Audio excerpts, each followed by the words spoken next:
sesión pediátrica. Bueno, en el día de hoy vamos a comenzar con la parte de neuroblastoma. El doctor Gustavo Ernesto Parté es médico cirujano especialista en anatomía patológica de la UCB con sede en el Hospital Militar de Caracas. Es neuropatólogo de la UCB, director del posgrado universitario en anatomía patológica con sede en el Hospital Militar de Caracas. La organización Se Nos Ayuda. Además de que trabaja en el Centro Médico de Caracas y en la clínica Fenisalud como anatomópato. Con ustedes, el doctor Parté, quien hablará de todo lo referente a la anatomía patológica del neuroblastoma. Muchas gracias. Buenas tardes, voy a compartir pantalla.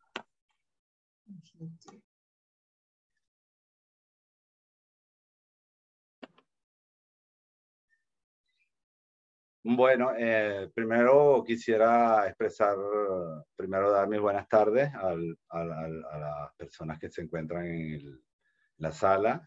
Quisiera agradecer a Laboratorios Leti, quisiera agradecer a la Sociedad Venezolana de Oncología, sección Oncología Pediátrica, y en su persona a la doctora Mora por la invitación a conversar un rato acerca de lo que puedo yo dar sobre una patología tan interesante como el neuroblastoma, un tumor, una entidad de tanta relevancia que definitivamente debemos mantener presentes los patólogos y el equipo médico. Yo intento presentar básicamente que en esta breve revisión algunos elementos de importancia para el patólogo general y para el equipo médico que se enfrenta a el reto diagnóstico de un tumor en un infante, predominantemente en este caso, sobre todo a la vista de un patólogo general donde el predominio de la patología es en adulto.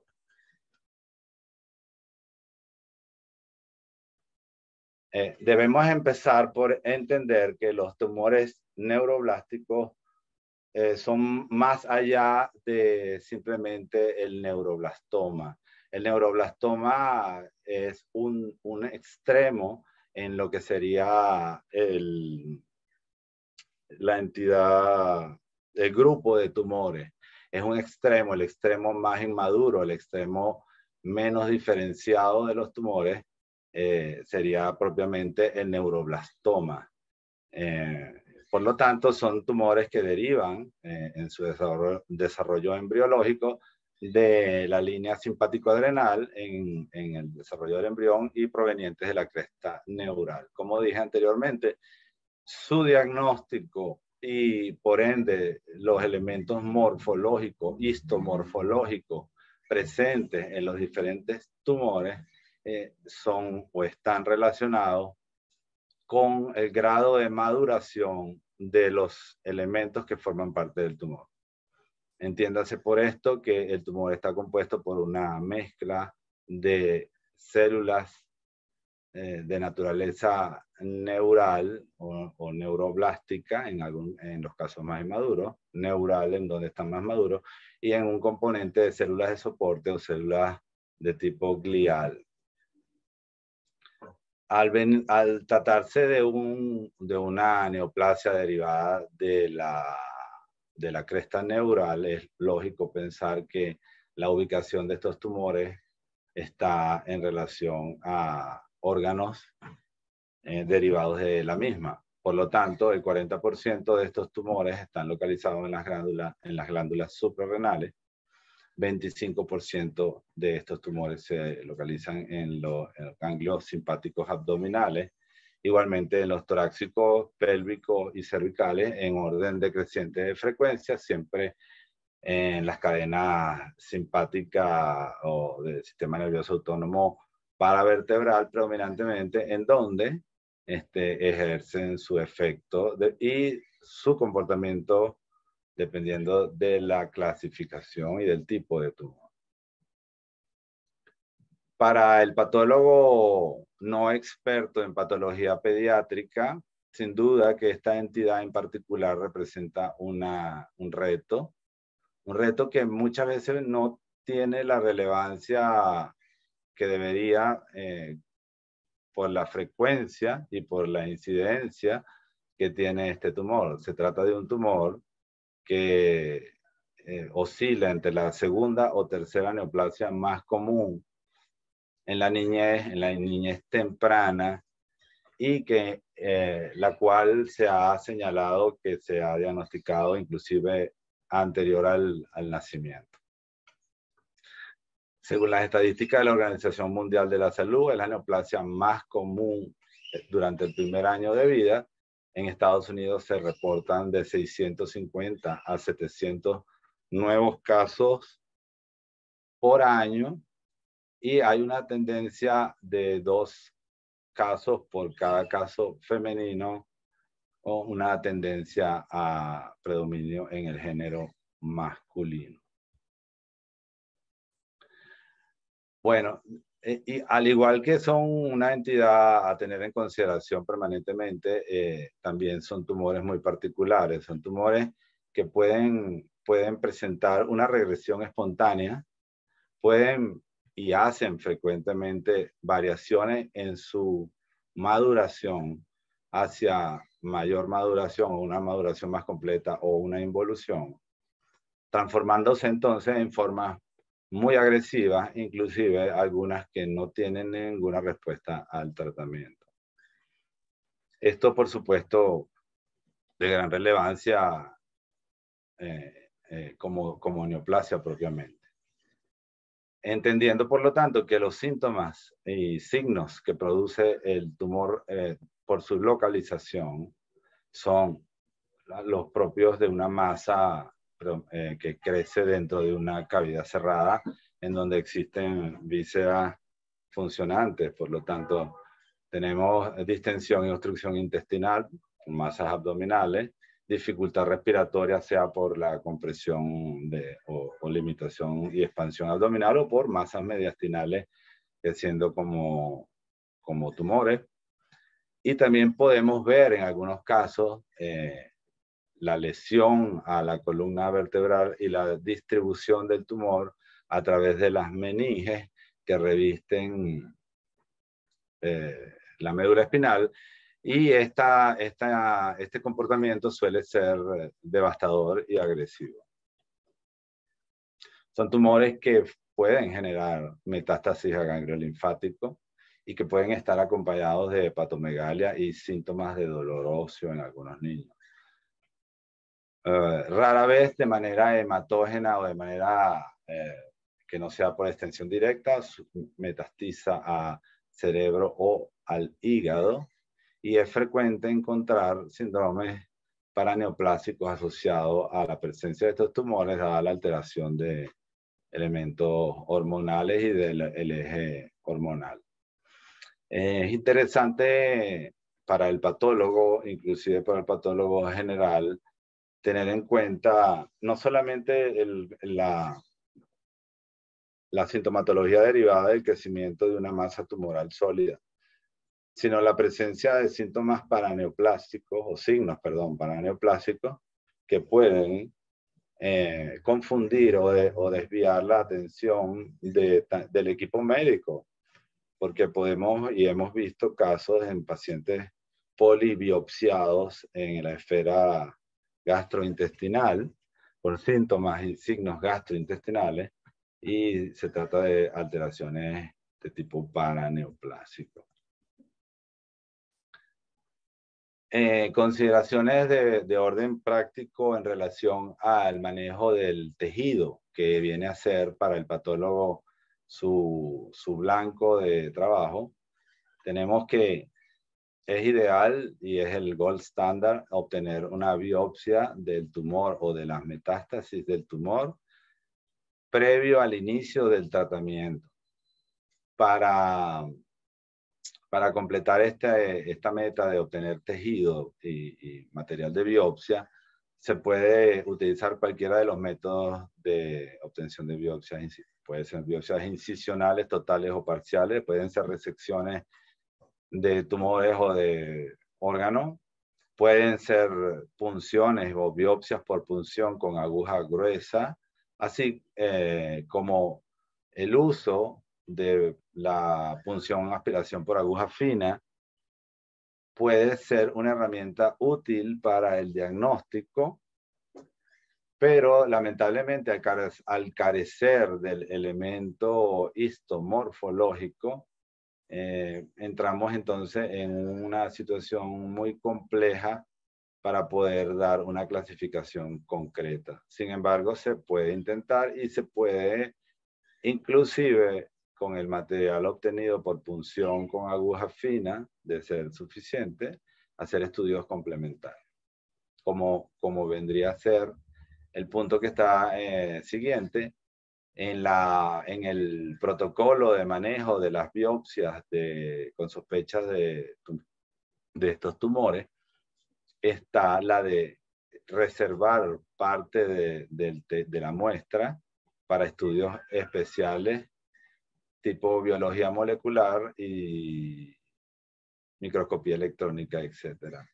Es correcto y es importante señalar también para el patólogo general, para los médicos y estudiantes de medicina y para los pacientes y sus familiares, que también el tejido que se encuentra procesado e incluido en un bloque de parafina puede ser útil actualmente para hacer estudios inclusive de gran complejidad. Eso quiere decir que los bloques de tejido incluido en parafina pues tienen también un gran valor en estos tumores y que debemos utilizar todas las herramientas que tenemos a nuestro alcance. Ya desde los años 80,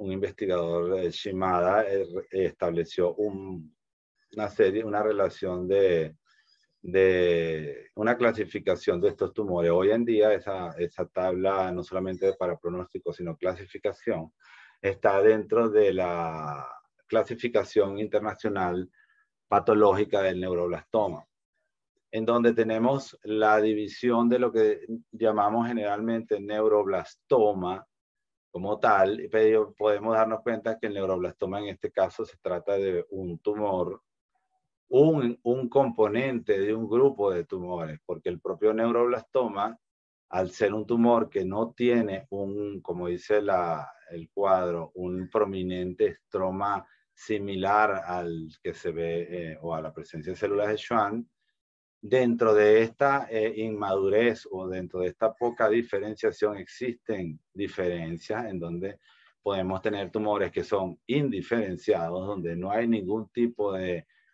formación de neuropilo o de fondo fibrilar, por lo tanto no obtenemos una idea clara de la naturaleza del tumor y generalmente este grupo de tumores indiferenciados son aquellos que más se benefician de los estudios especiales como inmunohistoquímica para orientar su diagnóstico. Los pocos diferenciados dentro de los mismos neuroblastomas son tumores que ya se pueden hacer el diagnóstico en un patólogo entrenado y con la sospecha adecuada e información suficiente con los datos histomorfológicos.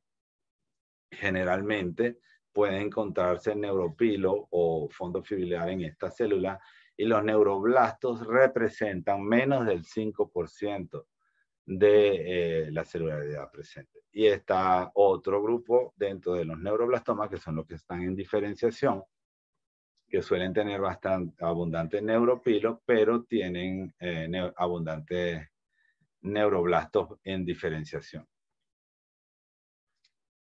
Dentro de esta misma familia existe el grupo llamado ganglioneuroblastoma mixto o mezclado, en el cual podemos tener variantes en cuanto a la presencia de focos neuroblásticos formando nódulos o una mezcla de diferenciación del componente estromal y del componente celular dependiente de la cantidad. Y tenemos otras dos entidades más que siguen variando de acuerdo a su presentación histológica hacia el ganglio neuroblastoma nodular, el cual es una mezcla entre un estroma fusocelular o de tipo Schwann, que puede ser rico o puede ser pobre.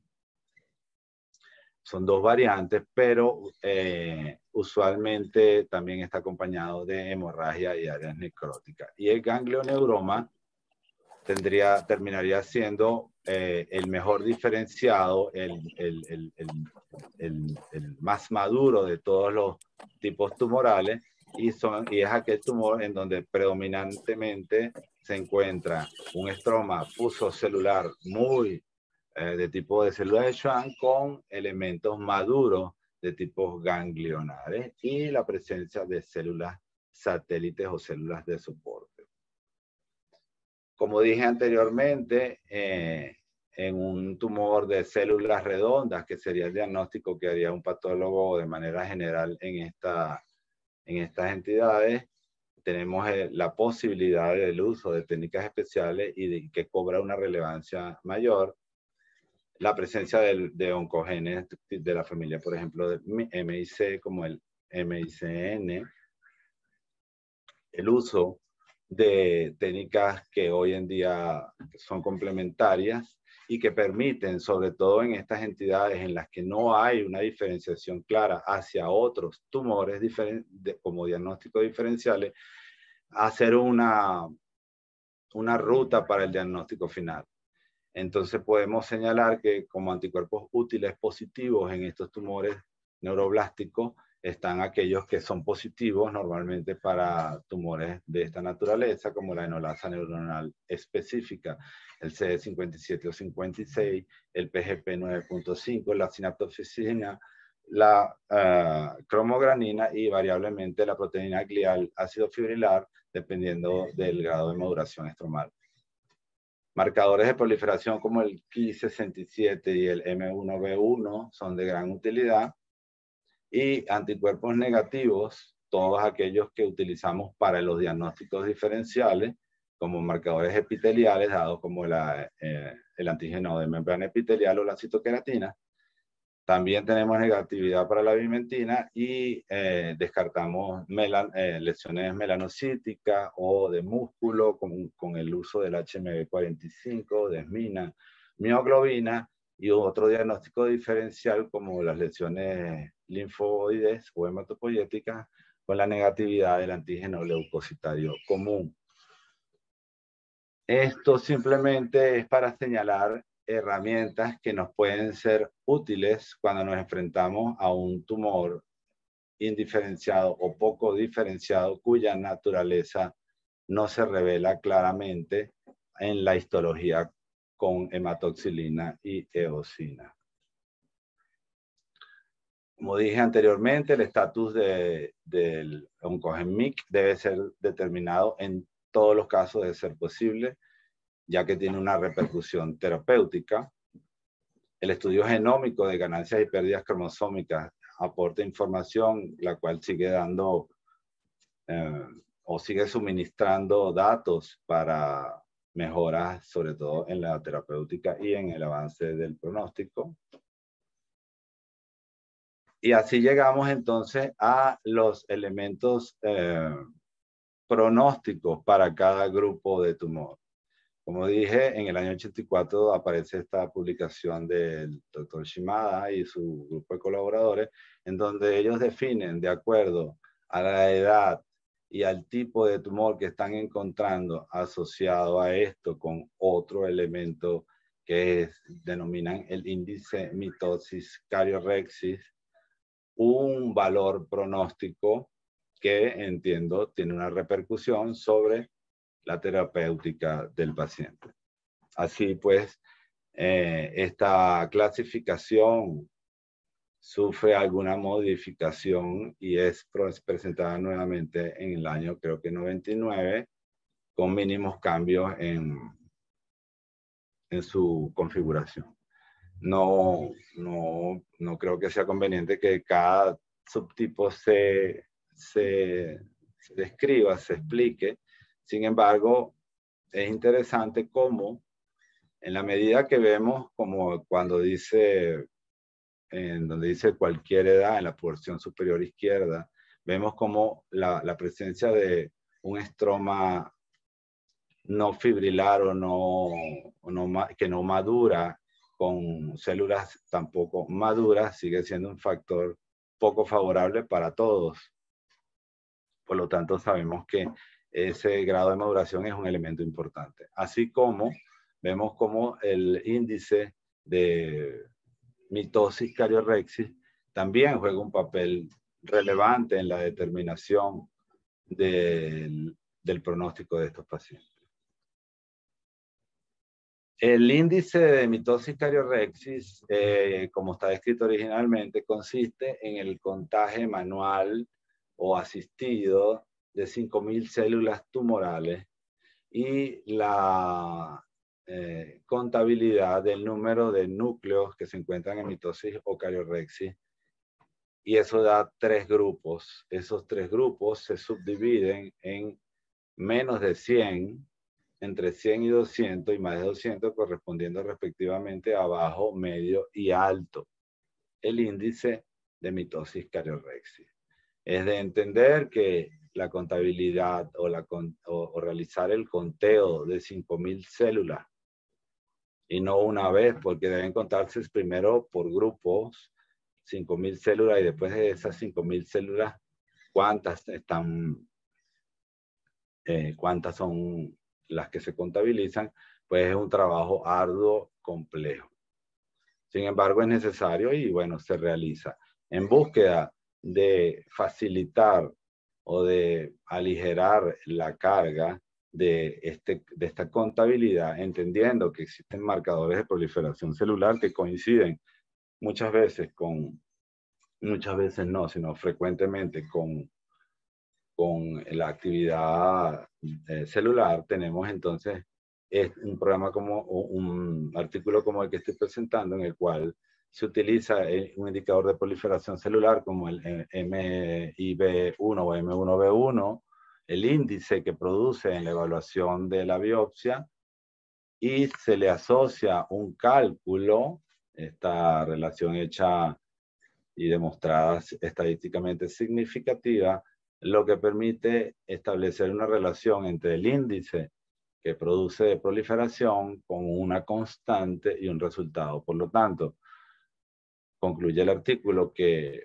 un bajo índice de mitosis cariorrexis corresponde a un índice calculado con fórmula menor a 4.74, intermedio entre 4.74 a 20.87 y uno alto más de 20.87, utilizando una fórmula matemática buscando de alguna manera aligerar la carga del trabajo que implica el conteo de 5.000 células, no solamente por la dificultad en cuanto a el esfuerzo que pueda significar contabilizar, sino para tratar de estandarizar y darle un rigor de seriedad y científico a este conteo.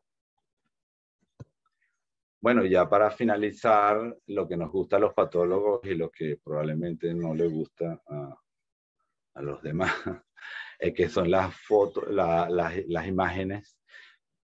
Cuando un patólogo ve una biopsia como esta, si no tiene una buena información clínica, tiene 50.000 diagnósticos en la cabeza. Por lo tanto, bueno, en este caso, y dado lo que estamos conversando, es un neuroblastoma inmaduro, aunque se puede ver algún grado de diferenciación, predominantemente es un neuroblastoma con muy poco neuropilo y muy maduro. Ya este que vemos acá, igualmente un patólogo, o si hubiera alguno en el grupo, pudiera pensar que eso es un linfoma o un Burkitt o algún tipo de tumor hematolinfoide con grupos de macrófagos dando un patrón de tipo cielo estrellado, pero no, esos son rosetas de Homer Wright y es un neuroblastoma que ya muestra algún signo de diferenciación. Estos todos son microfotografías coloreadas con técnica habitual, sin ninguna técnica especial. Este que vemos acá, esta fotografía representa la regresión de un tumor post-tratamiento y podemos ver hacia la esquina inferior derecha todavía la persistencia de la corteza suprarrenal. Y hacia la esquina superior izquierda vemos unos focos de calcificaciones y vemos que hay una celularidad baja y además unos vasos sanguíneos ectásicos como respuesta al tratamiento. Esto vendría a ser un ganglioblastoma nodular, en donde ya los neuroblastos tienden a organizarse, como pueden ustedes darse cuenta, en unas estructuras redondeadas con unos núcleos, pero estos núcleos siguen siendo unos núcleos pequeños, monótonos, que revelan una gran inmadurez. Sin embargo, podemos notar que entre un grupo de núcleos y otro grupo de núcleos se distribuye una matriz fibrilar, igual que entre ellos. Por lo tanto, ya aquí el neuropilo o el estroma ya es intermedio a rico. Esta microfotografía, colgada también con la técnica habitual, pues todavía un ganglio un neuroblastoma más maduro, podemos ver cómo hay un incremento sustancial del elemento fibrilar de fondo y una menor cantidad de células por unidad de superficie, y podemos darnos cuenta también que las células ya no son tan inmaduras, empiezan a tener un citoplasma más grande y empiezan a aparecer más unas células ganglionares como las que conocemos maduras. Finalmente, un gangliocitoma en el que reconocemos células ganglionares prácticamente maduras y un estroma rico en fibra y en células de soporte, como vemos acá. Y finalmente, una estructura muy madura de un gangliocitoma donde reconocemos células gangliocíticas o similares a las células de un plexo ganglionar gangliocítico que podemos encontrar en un organismo maduro.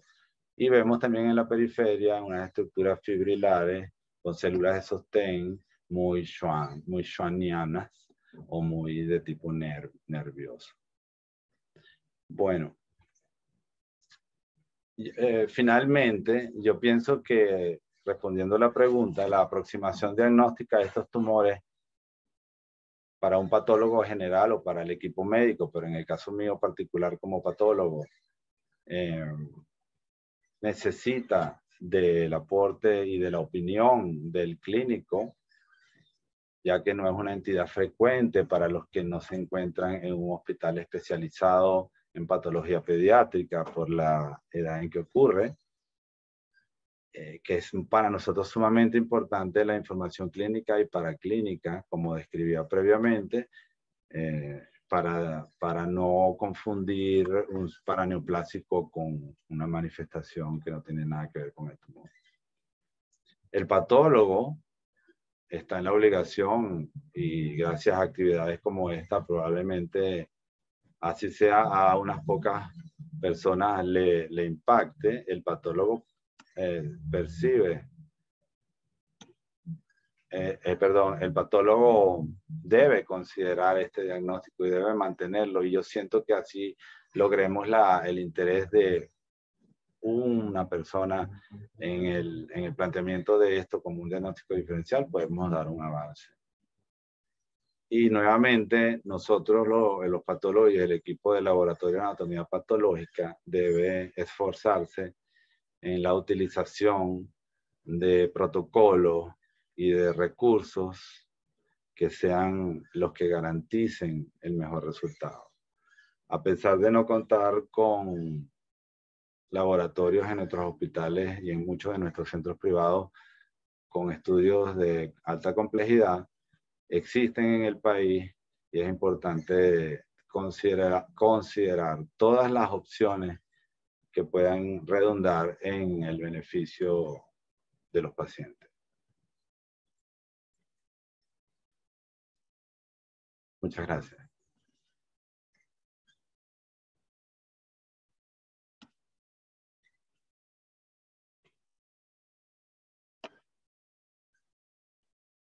Ya.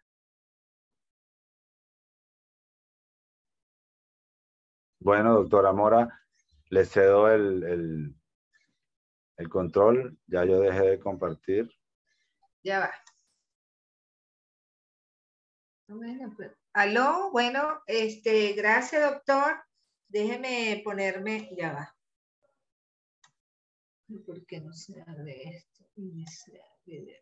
Ahí Ok, está. ahora sí. ¿Me escuchan, verdad? Bueno, Perfecto. bastante clara la conferencia. Son unos puntos claves para saber el diagnóstico anatomopatológico del neuroblastoma, que es importante que todos los conozcamos.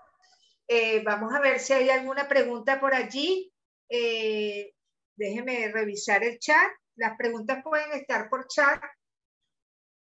Aquellos que deseen hacer la pregunta.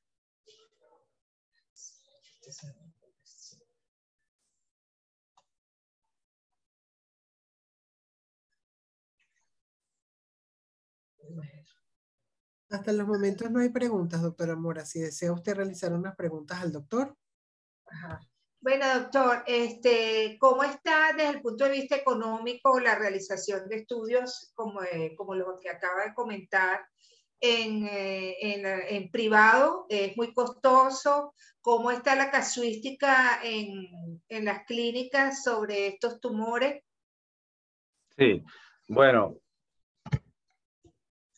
yo realmente, a ver, todos los estudios complejos que se hacen a nivel molecular, o la gran mayoría de ellos, entiendo que son estudios que se hacen enviando las muestras a laboratorios en el extranjero, e indudablemente tienen un costo considerable. Varían de acuerdo a lo que se esté y al número o a lo que se esté buscando.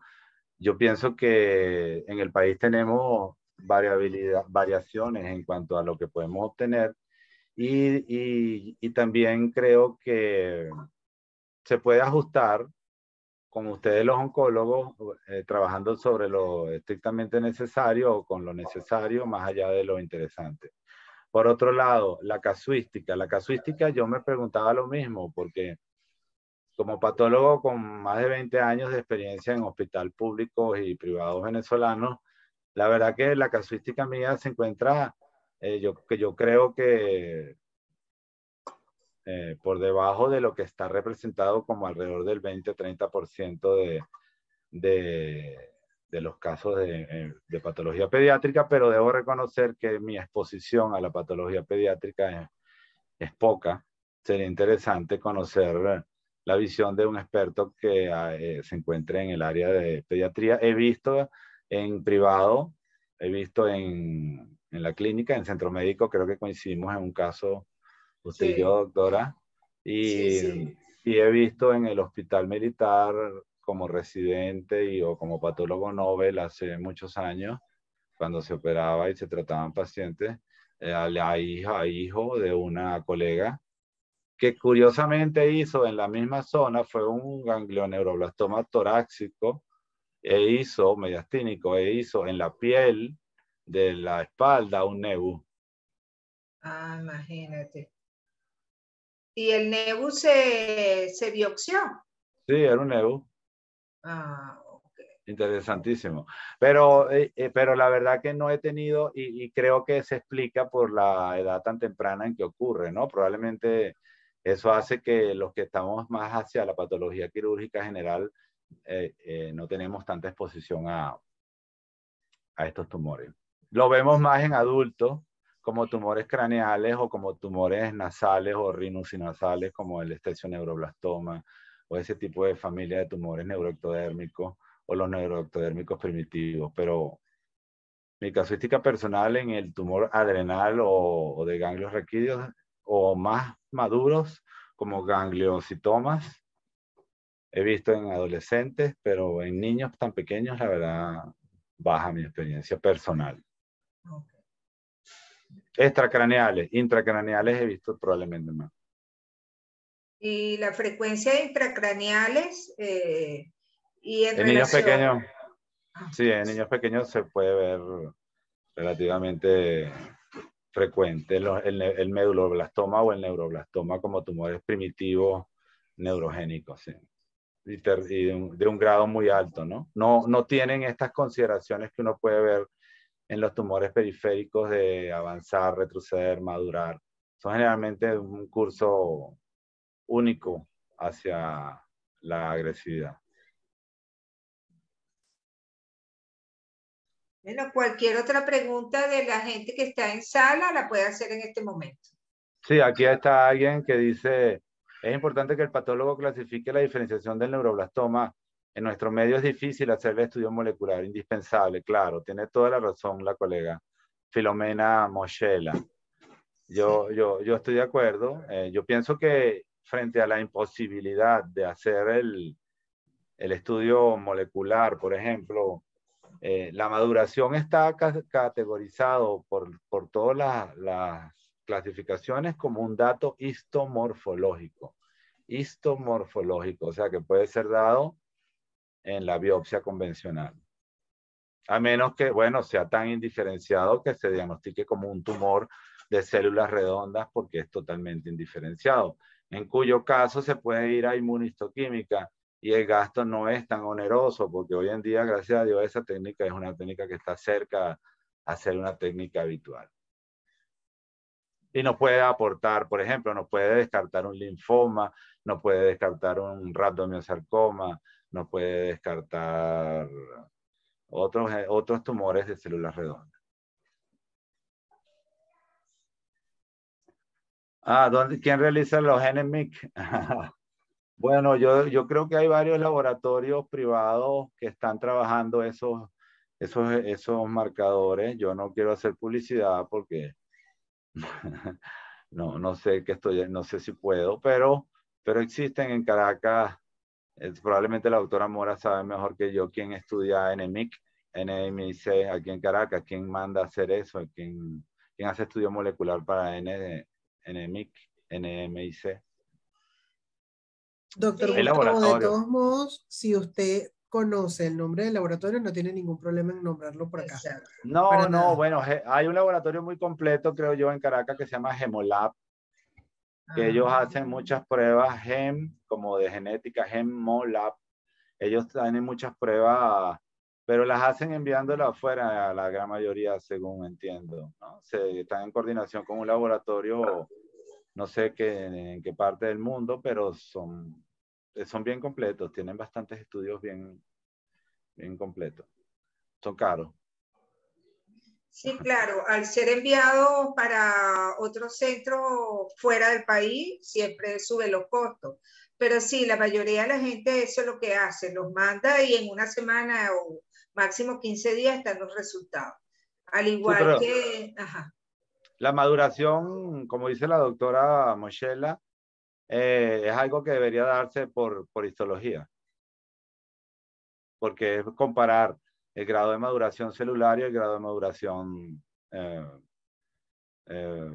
estromal sí, no, digamos, el otro componente, que pueden ir por un lado y otro por otro lado. Puede estar muy maduro el estroma y muy maduro ser muy blástico en cuanto al componente neural o viceversa. De ahí la clasificación. Claro, yo entiendo que, y es lo que dice Shimada, eso dependiendo de la edad tiene un pronóstico y es importante establecer.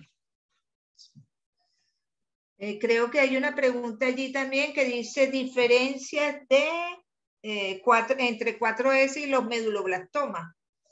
4S, yo no sé qué es 4. Entre los 4. Entre los 4 tipos. Entre los 4 tipos de meduloblastoma. Y meduloblastoma. Bueno, exacto. Yo entiendo que meduloblastoma es un término de tipo de nombre, más que otra cosa, porque sigue siendo un tumor neuroblástico por definición. Antes se hablaba del meduloblastoma cerebeloso, básicamente, ¿no? O del sistema nervioso central, o cuando no era cerebeloso, pero son términos que se refieren a tumores inmaduros neurogénicos, pero más que todo creo que intracraneal. Ahora, los 4 tumores se diferencian en cuanto a la maduración de sus componentes. Es una tabla compleja, como presenté anteriormente, que relaciona el grado de maduración desde el meduloblastoma puro, de un tumor completamente indiferenciado, hasta un ganglioneurocitoma, en donde hay células ganglionares y un fondo que parece un nervio muy maduro, pues. Entonces hay una esfera, todo un continuo que va cambiando, pero que va alterando o que va alternando, perdón. No necesariamente van de la mano el componente neuroblástico o neural y el componente glial. El NMIC, ahí en Hemolab, yo averiguaría a ver qué dice. Bueno, gracias, doctor. Creo que no hay más preguntas. No, encantado. Agradecido yo con ustedes. A la orden. Gracias por Hola. su conferencia. Maritza. Maritza, te veo. No, sí. Bueno, entonces Bueno, muchas gracias. Ok, gracias por colaborar con este ciclo de conferencias. A la orden siempre. Sí, y bueno, lo invitamos a seguir nuestra página virtual, @nomaspelones, y seguir también el YouTube del Laboratorio Leti, donde quedan colgadas todas las conferencias que estamos dando por aquí. Sí, la doctora Michelle hace un comentario muy interesante. Ajá. Es verdad, que dice, en muchas oportunidades algún paciente al ser reintervenido es importante la maduración. Claro, claro, y vimos una microfotografía que mostraba una suprarrenal con un área residual y su suprarrenal normal, y que maduró, claro, cambió el tumor, desapareció prácticamente, maduró hacia no estar donde debería estar. Pero sí, pero lo malo es que a veces hacen lo contrario, a veces están maduros y se vuelven inmaduros y muy agresivos. Sí, son tumores muy malos. Sí, sin duda es importante para el pronóstico. Sí. Sin duda. Bueno, muchas gracias. No, si me dejan, sigo hablando toda la tarde. Gracias, hasta luego. Gracias, doctor. Un abrazo. Gracias al Laboratorio Leti. Te dejo, Farah, para que finalice. Gracias, doctor. Encantada en toda la organización de tenerlo con nosotros. Gracias, doctora Mora, por haber confiado en nosotros también para el uso de esta plataforma, y a todos los que participaron en las tardes de hoy. Un gran abrazo y que tengan todos un feliz fin de semana. Gracias. Chao. Gracias, hasta luego.